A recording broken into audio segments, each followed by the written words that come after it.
बहुत समय पहले एक छोटे से गांव में हरिदास नाम का एक ब्राह्मण रहता था। उसका घर बहुत साधारण था। खाने के लिए कभी 2 वक्त की रोटी मिलती तो कभी सिर्फ एक वक्त का भोजन। लेकिन पूरे गांव में उसकी एक अलग पहचान थी।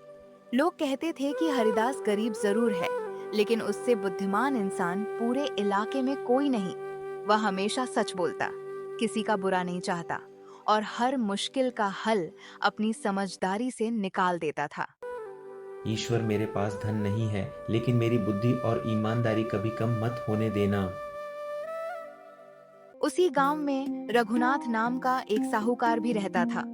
उसके पास धन की कोई कमी नहीं थी, लेकिन जितना धन बढ़ता गया, उसका लालच भी उतना ही बढ़ता गया।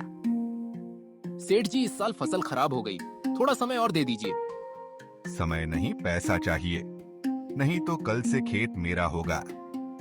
वह गरीब किसानों को कर्ज देता और समय पर पैसे न मिलने पर उनके खेत और घर छीन लेता। गांव के लोग उससे डरते थे, लेकिन मन ही मन उससे नफरत भी करते थे। जब हरिदास को किसान की परेशानी का पता चला, तो वह तुरंत उसके घर पहुंचा। उसने किसान को हिम्मत बढ़ाई और कहा कि मुश्किल समय हमेशा नहीं रहता। घबराओ मत, हर समस्या का कोई ना कोई हल जरूर होता है। लेकिन सेठ मेरा खेत छीन लेगा। जब तक मैं जिंदा हूं तुम्हारे साथ अन्याय नहीं होने दूंगा। उसी दिन राज्य के राजा ने पूरे राज्य में एक अनोखी घोषणा करवाई। राजा ऐसे व्यक्ति की तलाश में थे जो सबसे बुद्धिमान हो।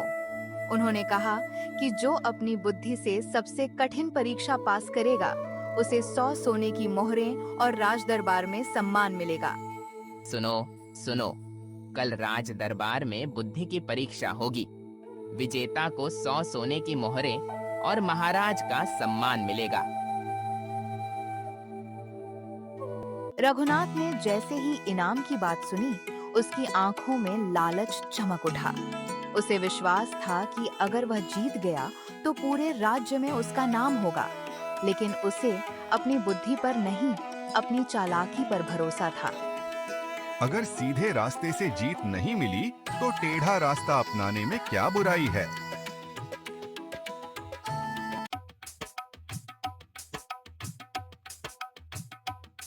अगली सुबह राज दरबार लोगों से भर गया। हर कोई जानना चाहता था कि आखिर सबसे बुद्धिमान कौन साबित होगा। राजा ने दोनों प्रतियोगियों को अपने सामने बुलाया और पहली परीक्षा शुरू की। बताओ, ऐसी कौन सी चीज है जिसे जितना बांटो उतनी ही बढ़ती जाती है? रघुनाथ बिना सोचे बोल पड़ा। सोना, महाराज। राजा ने सिर हिलाया। गलत उत्तर। फिर हरिदास ने मुस्कुराते हुए उत्तर दिया। महाराज, ज्ञान। जितना ज्ञान बांटा जाता है उतना ही बढ़ता है। पूरा दरबार तालियों से गूंज उठा। बहुत सुंदर उत्तर। पहली परीक्षा में हरिदास आगे है। परीक्षा में हरिदास की बुद्धिमानी देखकर पूरा दरबार उसकी प्रशंसा करने लगा। लेकिन राजा अभी पूरी तरह संतुष्ट नहीं थे। उन्होंने दूसरी ओर कठिन परीक्षा लेने का फैसला किया। इस बार सवाल ऐसा था जिसका जवाब सिर्फ वही दे सकता था जिसके पास जीवन का अनुभव और सच्ची समझ हो। बताओ, संसार का सबसे बड़ा धन क्या है? महाराज, सोना, चांदी और हीरे जवाहरात ही सबसे बड़ा धन है। महाराज, सबसे बड़ा धन संतोष है। जिसके मन में संतोष है वही सबसे अमीर है। जिसके पास करोड़ों हो लेकिन संतोष न हो, वह हमेशा गरीब ही रहता है। बहुत सुंदर उत्तर हरिदास। रघुनाथ गुस्से से मुट्ठियां भींच लेता है। लगातार 2 बार हारने के बाद रघुनाथ का लालच उसके दिमाग पर हावी हो गया। उसने फैसला किया कि अगर वह बुद्धि से नहीं जीत सकता तो झूठ और धोखे का सहारा लेगा। वह तुरंत राजा के सामने पहुंचा। महाराज, यह ब्राह्मण चोर है। इसने मेरे घर से सोने की मोहरें चुरा ली हैं। हरिदास, क्या यह सच है? महाराज, मैं निर्दोष हूँ, लेकिन यदि अनुमति दें तो मैं स्वयं अपनी सच्चाई साबित कर दूं। हरिदास बिल्कुल नहीं घबराया। उसे पता था कि झूठ ज्यादा देर तक टिक नहीं सकता। सेठ जी, बताइए आपका सोना किस कमरे में रखा था? मेरे मेरे बड़े कमरे में। उस कमरे का रंग क्या है? रघुनाथ चुप हो गया। जिस इंसान को अपने ही घर का कमरा ठीक से याद नहीं, वह चोरी का आरोप कैसे लगा सकता है? राजा ने तुरंत सिपाहियों को जांच का आदेश दिया। कुछ देर बाद सिपाही वापस लौटे।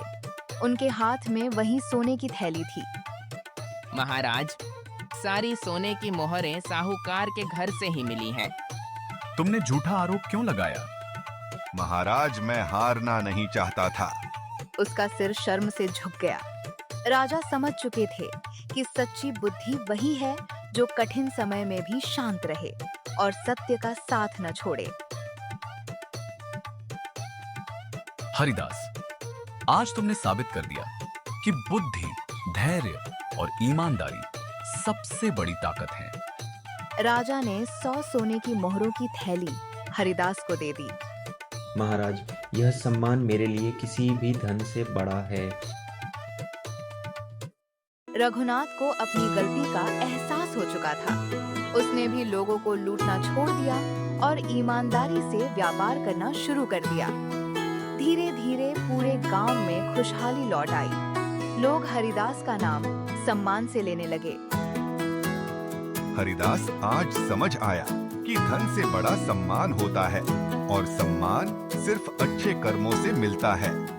जिस इंसान के पास सत्य, धैर्य और बुद्धि है, उसे दुनिया की कोई ताकत हरा नहीं सकती।